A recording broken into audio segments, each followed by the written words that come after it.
My name is Trevor, and I'm one of the leaders here at YX. And this week we've just been doing our 9 a.m. Devotionals, where we've just been having some leaders, some speakers on, just talking to you guys for around like 15 minutes ish, going over some few verses, just talking about just this whole Easter week, just talking about everything leading up to Friday, to Saturday, to obviously tomorrow, Sunday. And this is our last live stream, but we're still meeting up tomorrow. So even after this stream, you guys can just check in at 7 p.m. For Rusty, our main pastor, just talking for his own service at Main Church. But if you guys don't already, grab a Bible.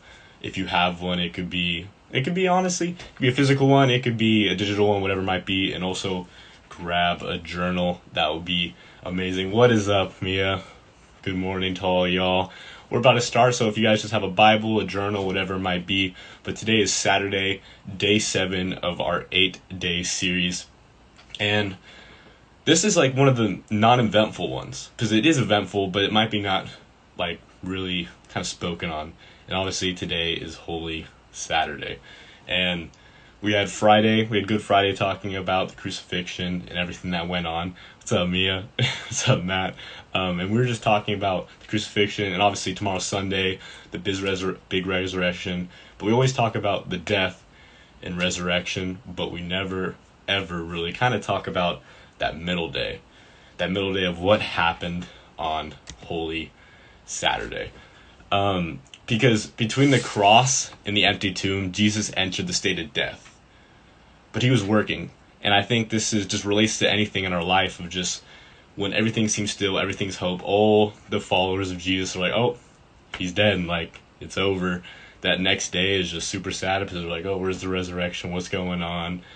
And they just lost hope. And I think even in the midst of when we don't think God is working, God is. And even with this, we can ask many questions of like, what's going on Saturday? Where is Jesus? Is he sleeping? Is he in paradise? Did he go down to hell, grab the keys to open everyone up? And these are great questions. Trust me, these are absolutely amazing questions.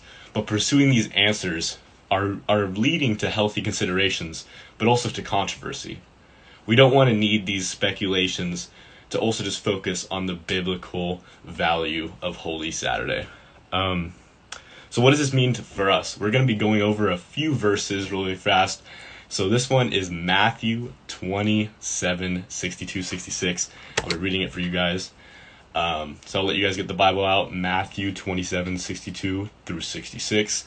And it says this. The next day, the one after preparation day, the chief priests and the Pharisees went to Pilate. Sir, they said, remember that while he was still alive, that deceiver said, after 3 days, I will rise again. So they're saying the deceiver said, they're talking about Jesus. They're like, oh, remember how he said he would like rise after 3 days? So then they continue saying, so give the order for the tomb to be made secure until the 3rd day.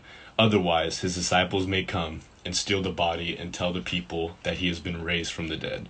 This last deception will be worse than the first. So take the guard, Pilate said. Go make the tomb as secure as you know how. So they went and made the tomb secure by putting a seal on the stone and posting the guard.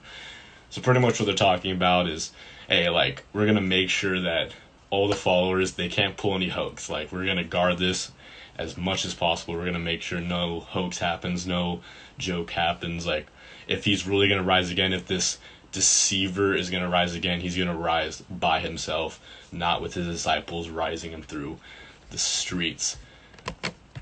And then we're going to go into another verse of Mark 16:1, and it says this. When the Sabbath was over, Mary the mother of James, and Salome bought spices so they might go to anoint Jesus' body. So this was kind of a regular thing in the Jewish faith, where when someone passed away, they would anoint the body. So pretty much just putting spices on it, making sure it doesn't really smell bad or whatever. And going to our third verse, because we have 4 verses. Third verse, we have Luke 23:56, and it says this. They went home and prepared spices and perfumes, but they rested on the Sabbath in obedience to the commandment. And I think I want to stop on this verse really quick and kind of talk about resting on the Sabbath. I think it's crazy to think, and it reminds me of a verse that's back in the Bible too, of even God's work and Jesus and just people and just followers of the faith, that obviously Sabbath is a day to rest, but it doesn't mean we stop our faith. We don't stop working. God doesn't stop working on Saturday. God doesn't stop working on Sunday, Monday, Tuesday, Wednesday, Thursday, Friday, all the days. So I think that's just so true to kind of think about that on this Sabbath, when they feel like they couldn't even do proper burial or proper anything for Jesus' body. Jesus was working through the midst of it all, and I think that's really good. Because what does that mean for us? He fully entered the land of the dead and took all this for us. And this is good news. This day, as much as it, like, we're talking about Good Friday, we're like, how is Friday good? But it was a crucifixion. That this death and this waiting period on Saturday, and obviously tomorrow, spoiler, when he comes back, is just really just everything for us to show that he did conquer the grave. Because even darkness is not dark. And it doesn't matter what situation you're in right now. Like, for the disciples, it came the third day. Their hope, everything came the third day. But for us, that third day for them, that was a hope. That's for our hope every single day. That we can look for Jesus for resurrection, to beat that sin, to beat that habit, to beat whatever we might going on. And maybe our resurrection or a day of hope comes on the next day, might come next week, might come next month, might come next year, and then a couple years. But God is always faithful and will always show up in our lives. But just becoming faithful to him and trusting him through the process is one of the biggest things. And we're going to be reading our last verse, John 19:40, and it says this: taking Jesus' body, the two of them wrapped it with the spices and the strips of linen. This was in accordance with Jewish burial customs. So this last verse is also just kind of talking about what exactly they did with the body and how they did it, and they just wanted to make sure it was left holy. They made sure they wrapped it all well, spices, make sure it was all clean, make sure it smelled good. And even kind of just finishing up here and just talking about this concept of just this Saturday, it's just, there's this question that I want you guys to write in your journal. So if you have your journal with you, I'll give you some time. Grab a nice little pen here. But the question is, where is God in the aftermath? And where can I practice faith that God is at work when I don't see it? So I think, yeah, that's perfect. Trusting God through the process. So that question, I'll say it one more time really quick. Where is God in the aftermath? And where can I practice faith that God is at work when I don't see it? And I think this is perfect for Good Saturday, or for Holy Saturday, because we obviously all get excited for the death and resurrection, but we never talk about that still day right in the middle. And I think this is perfect to kind of see where we can trust God when we don't see it. When we have to have that faith when things are not working out, when we just went getting fired, when we got that F on that, whatever it might be on that test, whatever's going on in our relationships, friends, family, whatever it might be, or just if it's in your sport, if something's going wrong, the season ended, whatever it might be, where can I trust God that he's going to show up? Where is my Resurrection Sunday? Where is my day where this hope's going to come? Where is the day where everything's going to just be right? And God always wins. You can see that literally Jesus went to the land of the actual dead, or whatever we want to speculate he did on that Saturday.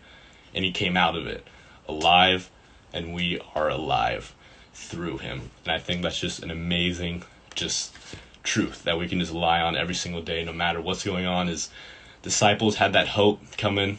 They had that hope coming that third day. But now we're lucky. We get that hope every single day. We know what he did. We know it's truthful.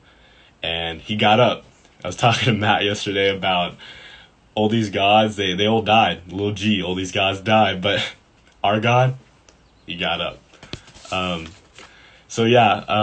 was our last online or 9 a.m. devotional. Tomorrow, guys, make sure to check in with us at our regular times at 10 and 11:30 for YX at yxyouth.com to go live, because it's just gonna be an amazing time to be able to have Easter and watch the RLC Easter at RLC. It's gonna be a good time. But before I head out, I want to pray for us real quick. So if you're watching this again on YouTube or whatever it might be, or if you're with us right now, we're just going to pray us out. And I'll remind you again of the date for tomorrow, and we'll see you guys then. But I'm going to pray us out really quick. Lord, I just thank you for your opportunity of just trust and just faith. that you always win, Lord. It might be tomorrow, it might be next week, it might be next month, it might be next year, but you always win, and you know when the timing is right. That even when we think all hope is lost, when, like the disciples thought, when all hope is lost on that Saturday, you're ready to show up the next day to all that were faithful and even not faithful, because you're full of grace, love, and truth. In your name I pray, amen. All right, guys, gotta get a little clap after the prayer. I don't know if you guys